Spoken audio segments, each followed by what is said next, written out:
ನಮಸ್ಕಾರ ಎಲ್ಲರಿಗೂ ಚಾನಲ್ಗೆ ಸ್ವಾಗತ. ಅಡುಗೆ ಕೆಲಸ ಮಧ್ಯಾಹ್ನ ಸಮಯ ಆಸ್ ಯೂಶುವಲ್ ಬ್ಲಾಗ್ ಸ್ಟಾರ್ಟ್ ಆಗಿದೆ.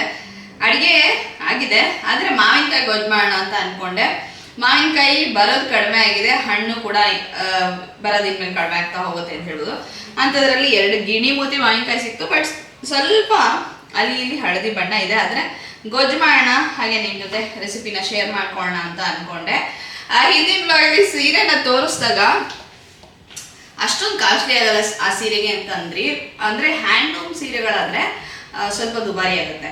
ನಿಮಗೆ ಅದೇ ಥರದ್ದು ಪವರ್ ಲೂಮಲ್ಲೂ ಕೂಡ ಏನಂತಾರೆ ಸೇಮ್ ಸ್ಟೈಲು ಸೇಮ್ ಪ್ಯಾಟರ್ನ್ ಸಿಗುತ್ತೆ, ಆದರೆ ಅರ್ಧ ಬೆಲೆಗೆ ಅಥವಾ ಅರ್ಧಕ್ಕಿಂತ ಜಾಸ್ತಿ ಬೆಲೆಗೆ ಸಿಗುತ್ತೆ. ಹ್ಯಾಂಡ್ಲೂಮ್ ಸೀರೆಗಳಲ್ಲಿ ಕೌಂಟ್ಸ್ ಜಾಸ್ತಿ ಇರುತ್ತೆ, ಅಫ್ಕೋರ್ಸ್ ಮನುಷ್ಯ ಪ್ರಯತ್ನ ಇರುತ್ತೆ, ಹಾಗಾಗಿ ದುಬಾರಿ ಆಗೇ ಆಗುತ್ತೆ. ಸೊ ಇವಾಗ ಹಿಂಗೆ ತಡ ಮಾಡಿದೆ, ರೆಸಿಪಿನ ಮಾಡ್ತಾ ಹೋಗೋಣ. ವಿಡಿಯೋ ಇಷ್ಟ ಆದರೆ ಲೈಕ್ ಕೊಡೋದನ್ನ ಮರಿಬೇಡಿ. ಬನ್ನಿ ಏನೇನು ಮಾಡ್ತೀನಿ ಅಂತ ತೋರಿಸ್ತಾ ಹೋಗ್ತೀನಿ.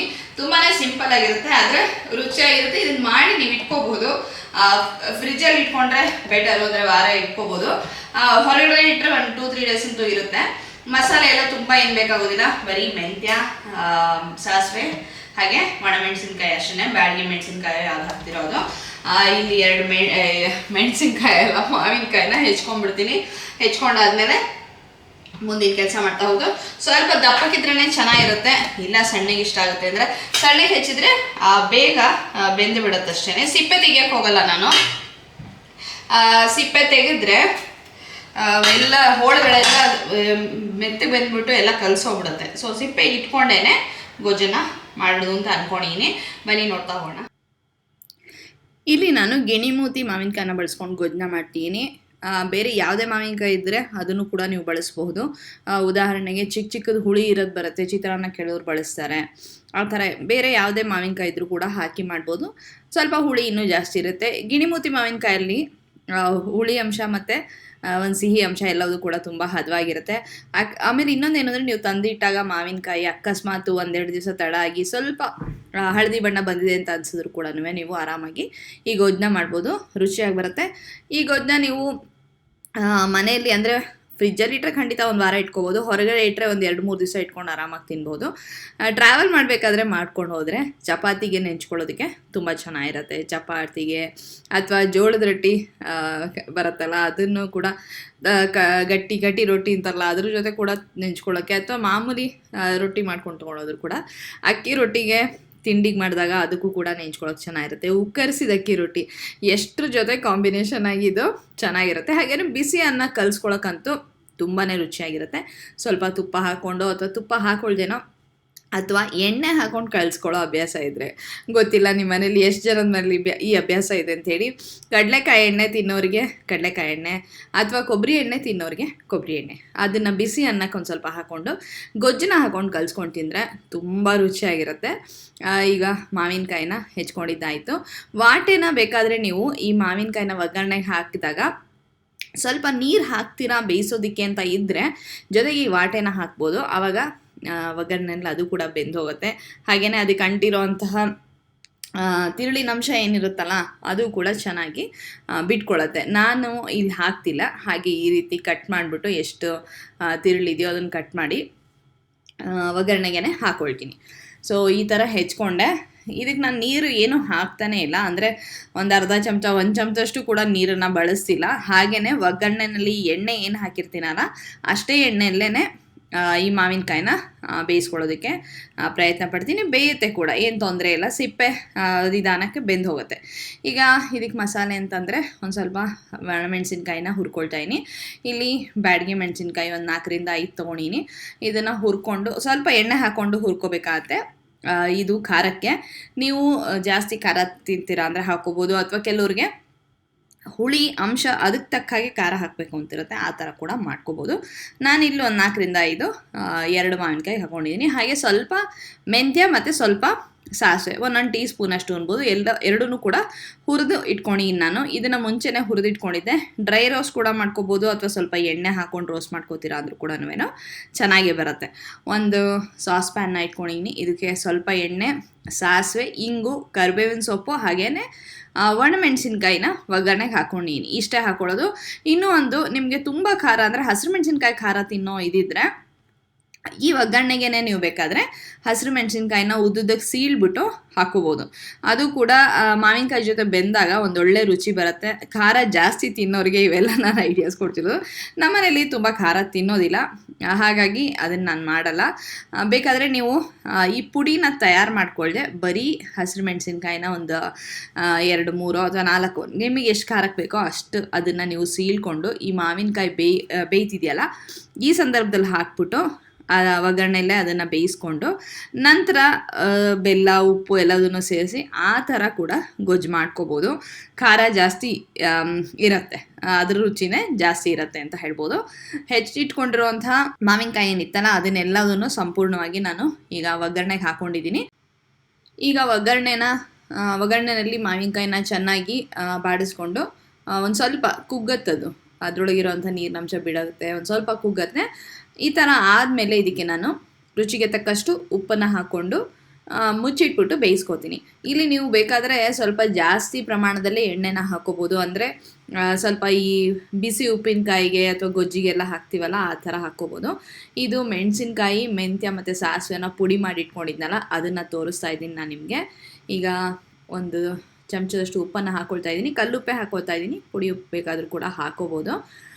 ರುಚಿಗೆ ತಕ್ಕಷ್ಟು ಉಪ್ಪು ನನಗೊಂದು ಅಂದಾಜು ಇರುತ್ತಲ್ವ ಎಷ್ಟು ಬೇಕಾಗತ್ತೆ ಅಂಥೇಳಿ ಅದನ್ನು ಹಾಕ್ತಾಯಿದ್ದೀನಿ. ಹಾಗೆ ಅರಿಶಿನ, ಇದಕ್ಕೆ ಅರಿಶಿನ ಒಂಚೂರು ಹಾಕಬೇಕಾಗತ್ತೆ, ಚೆನ್ನಾಗಿರುತ್ತೆ. ಒಂದು ಅರಿಶಿನದ ಘಮನೂ ಕೂಡ ಚೆನ್ನಾಗಿರುತ್ತೆ, ಹಾಗೆಯೇ ಬಣ್ಣನೂ ಕೂಡ ಚೆನ್ನಾಗಿ ಬರುತ್ತೆ, ಹಾಗಾಗಿ ಅರಿಶಿನ ಹಾಕ್ತೀನಿ. ಈಗ ಇದನ್ನು ಚೆನ್ನಾಗಿ ಕೈ ಆಡಿಸ್ಕೊಂಬಿಡೋಣ. ಇದನ್ನು ಮುಚ್ಚಿಟ್ಬಿಟ್ಟು ಬೇಯಿಸ್ಬೇಕಾಗತ್ತೆ. ಇದಕ್ಕೆ ನಾನೇನು ನೀರನ್ನು ಹಾಕೋತಿಲ್ಲ. ನೀವು ನೀರನ್ನು ಹಾಕ್ಕೊಳ್ತೀರಾ ಅಂತಂದರೆ ಸುಮಾರು ಒಂದು 1/4 ಕಪ್ ಅಷ್ಟು ಏನಾದ್ರು ನೀರು ಹಾಕ್ಕೊಂಡ್ರೆ ಕೂಡ ತೊಂದರೆ ಇಲ್ಲ. ಆವಾಗ ನೀವು ಇದನ್ನು ಚೆನ್ನಾಗಿ ಕುದಿಸ್ಕೊಂಡು ಫ್ರಿಜ್ಜಲ್ಲಿ ಇಟ್ಕೋಬಹುದು. ಹೊರಗಡೆ ಒಂದು 2-3 ದಿವಸ ಅಂತೂ ಖಂಡಿತ ಇರುತ್ತೆ. ಚೂರು ನೀರು ಹಾಕದೆ ಮಾಡಿದಾಗ ತುಂಬ ಗಟ್ಟಿಯಾಗಿರುತ್ತಲ್ಲ, ಆವಾಗ ಟ್ರಾವೆಲ್ ಎಲ್ಲ ಮಾಡಬೇಕಾದ್ರೆ ನೀವು ತೊಗೊಂಡು ಹೋಗೋದಕ್ಕೆ ಕೂಡ ತುಂಬ ಈಸಿಯಾಗಿರುತ್ತೆ. ಆಮೇಲೆ ಅನ್ನ ಕಲಿಸ್ಕೊಳ್ಳೋದಕ್ಕೂ ಕೂಡ ತುಂಬ ಚೆನ್ನಾಗಿರುತ್ತೆ. ಬಿಸಿ ಉಪ್ಪಿನಕಾಯಿ ಅಂತ ಹೇಳ್ತೀರಾ ಅಥವಾ ಮಾವಿನಕಾಯಿನ ಗೊಜ್ಜು ಅಂತೀರ, ಯಾವ ಥರ ಬೇಕಾದ್ರೂ ಹೇಳ್ಬೋದು. ಒಗ್ಗರಣೆನಲ್ಲಿ ಈ ರೀತಿ ಬೆಂದು ಹೋಗಿದೆ. ನಾನು ನೀರು ಹಾಕ್ದೇ ಇದು ಬೆಂದು ಹೋಗಿದೆ. ನೀರು ಹಾಕಿದರೆ ಇನ್ನೂ ಇದಾಗಿ ಬೆಂದೋಗಿರ್ತಿತ್ತು ಸಾಫ್ಟಾಗಿ. ಇದು ಪುಡಿ ಮಾಡಿ ಏನು ಇಟ್ಕೊಂಡಿದ್ನಲ್ಲ ನಾನು, ಮೆಂತ್ಯ, ಮೆಣಸಿನ್ಕಾಯಿ, ಸಾಸಿವೆ, ಅದನ್ನು ಹಾಕಿದ್ದೀನಿ ಇದಕ್ಕೆ. ಈಗ ಇದನ್ನು ಚೆನ್ನಾಗಿ ಕೈ ಆಡಿಸ್ಕೊಳ್ಳೋಣ. ಹಾಗೆ ಈಗ ಒಂದು ದೊಡ್ಡ ಚಮಚದಷ್ಟು ಬೆಲ್ಲದ ಪುಡಿನ ಹಾಕ್ಕೊಂಡಿದ್ದೀನಿ. ಬೆಲ್ಲ ಹಾಕೋತೀರಾ ಅಂದರೂ ಕೂಡ ಹಾಕೋಬೋದು, ಸಕ್ಕರೆ ಕೂಡ ಹಾಕ್ಕೊಂಡ್ರೂ ಚೆನ್ನಾಗಿರುತ್ತೆ. ಆದರೆ ಬೆಲ್ಲ ಹಾಕ್ಕೊಂಡ್ರೆ ಬೆಲ್ಲದ ರುಚಿ ಇದ್ರ ಜೊತೆ ಚೆನ್ನಾಗಿರುತ್ತೆ. ಗೊಜ್ಜಿಗೆ ಸಾಮಾನ್ಯ ಬೆಲ್ಲನೇ ಹಾಕೋದು. ಎಲ್ಲದನ್ನು ಹಾಕಿ ಕೈ ಆಡಿಸ್ಬಿಟ್ಟು ನಾನು ಮುಚ್ಚಿಟ್ಟಿದ್ದೆ. ಮುಚ್ಚಿಟ್ಬಿಟ್ಟು ಒಂದು ಸ್ವಲ್ಪ ಅವಾಗವಾಗ ಅಂದರೆ ಒಂದು 5-10 ನಿಮಿಷ ಈ ಥರ ಮಾಡಿದೆ. ಮುಚ್ಚಿಟ್ಬಿಟ್ಟು ಕೈ ಆಡಿಸ್ತಾ ಇರೋದು ಮತ್ತು ನೋಡೋದು. ಒಟ್ಟಿನಲ್ಲಿ ಅಂದರೆ ತಳ ಹತ್ತಬಾರ್ದು, ಯಾಕೆಂದರೆ ಇದು ನೀರೆಲ್ಲ ಇಲ್ಲದೆ ಇರೋದ್ರಿಂದ ಗಟ್ಟಿಯಾಗಿರೋದ್ರಿಂದ ತಳ ಹತ್ತಬಾರ್ದು. ಈ ರೀತಿ ಒಂದು 5-10 ನಿಮಿಷ ಮಾಡಿದೆ. ನಂತರ ಬೆಲ್ಲ ಕರಗಿದ ನೀರು ಎಲ್ಲದೂ ಕೂಡ ಒಟ್ಟುಗೂಡಿಸ್ಕೊಂಡು ಅದು ಒಂದು ತುಂಬ ಜೋರಾಗಿ ನಿಮಗೆ ಕುದಿ ಬರೋದಿಲ್ಲ, ಒಂದು ರೀತಿ ಚಿಕ್ಕದಾಗಿ ಕುದಿ ಬಂದಾಗ ಕಾಣುತ್ತೆ ನಿಮಗೆ. ಆವಾಗ ನೀವು ಒಲೆನ ಆಫ್ ಮಾಡಿದ್ರೆ ಗೊಜ್ಜು ತಯಾರಾಗಿದೆ ಅಂತ ಹೇಳ್ಬೋದು. ಅಂದರೆ ಬೆಲ್ಲ ಹಾಕಿದ್ಮೇಲೆ ನಿಮಗೆ ಬೆಲ್ಲ ಚೆನ್ನಾಗಿ ಕರಗಿ ಹೊಂದ್ಕೊಳ್ಬೇಕು. ಅದಾದಮೇಲೆ ಅಲ್ಲಿಗೆ ಗೊಜ್ಜು ತಯಾರಾಗಿದೆ ಅಂಥೇಳಿ. ಸೊ ಬಿಸಿ ಅನ್ನದ ಜೊತೆಗೆ ಊಟ ಮಾಡ್ತಾಯಿದ್ದೀನಿ. ತುಂಬ ಅಂದರೆ ತುಂಬ ರುಚಿಯಾಗಿತ್ತು.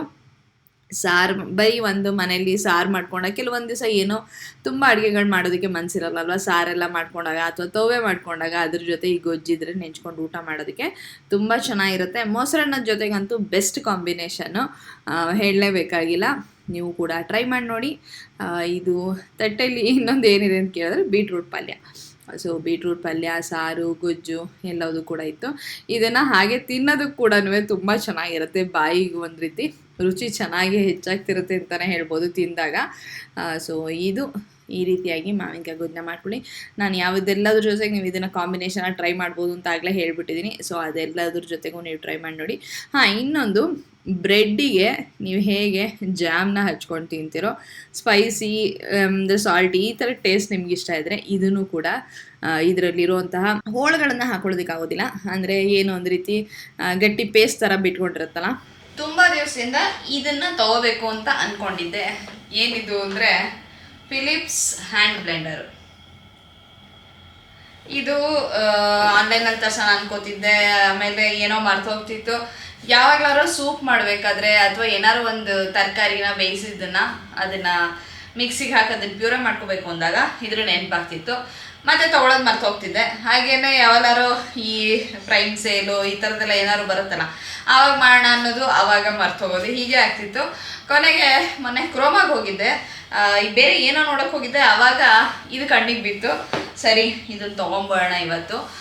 1350 ರುಪೀಸೋ 40 ರುಪೀಸೋ ಸಮಥಿಂಗ್ ಏನಾಗಿತ್ತು.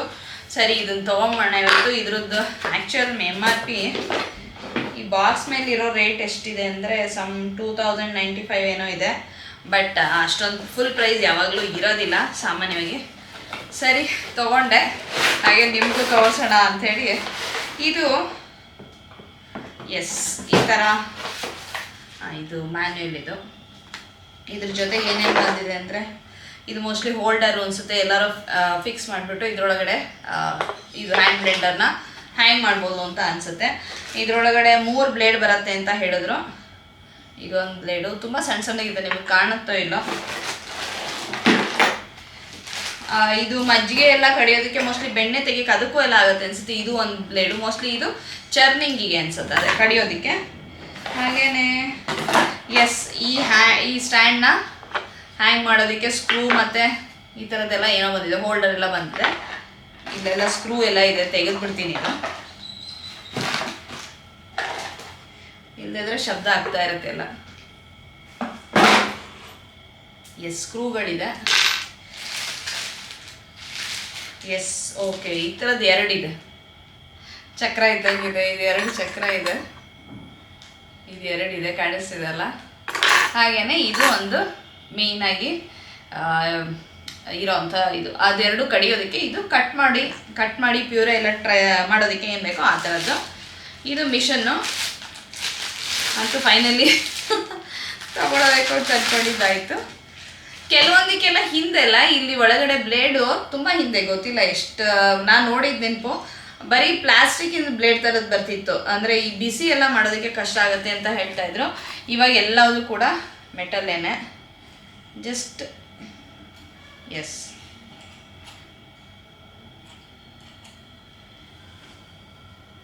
ಹೇಗೆ ಫಿಕ್ಸ್ ಮಾಡೋದು ನೋಡ್ಬಿಟ್ಟು ಮ್ಯಾನ್ಯುಲ್ ಓದಿದ್ರೆ ಗೊತ್ತಾಗುತ್ತೆ ಹೇಗೆ ಫಿಕ್ಸ್ ಮಾಡೋದು ಅಂತ. ಈ ಥರ ಫಿಕ್ಸ್ ಆಗುತ್ತೆ. ಸೊ ಇದು ತೊಗೊಂಬಂದೆ.